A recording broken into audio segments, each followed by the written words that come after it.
let's talk about prayer. Paul writes in Colossians 4:2 to devote yourselves in prayer. Now, the word devote by definition means to give all or a large amount of your time or resources to one specific thing. Now, how does this apply to prayer? What Paul is saying is that prayer should be something you center your life around. It should not be something you simply just add into your daily routine, but rather it should be something that defines your life. In the same way that you would make Jesus the center of your life, you try to put God first. You do the same with prayer, because prayer is part of walking with God. It's an essential part of walking with God. It's not just something we do, it's a commandment.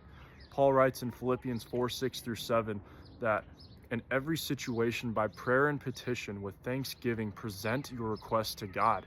And the peace of God, which transcends all understanding, will guard your heart and your mind in Christ Jesus. Prayer is how we are at peace with God through Christ.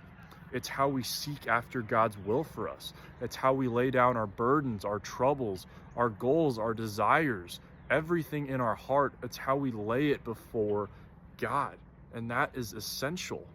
Jesus desires to hear from us. He doesn't need to hear from us, but he wants to hear from us because he wants to see his children have a loving heart, a genuine loving heart filled with faith, who want to know him more, who want to give him their all, who want to give him everything.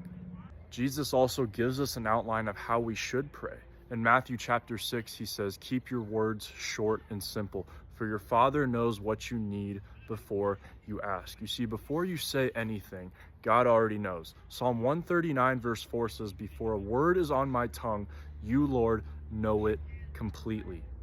And Jesus says, your Father knows what you need before you ask. So keep your words short and simple, and do not babble like the pagans, but rather use prayer as a means of worship, of being genuine in your faith and presenting yourself before God. Prayer is not something that's supposed to be hard. It's not something that's supposed to be difficult. It's simple. It's easy. Just go and have a conversation with your Father. He loves you. He desires to hear from you. It's something that's good for your soul, and it is something that will guide you in your life. It is essential in your life that you need to adapt. Build your life upon prayer and watch how God can work and move in your life.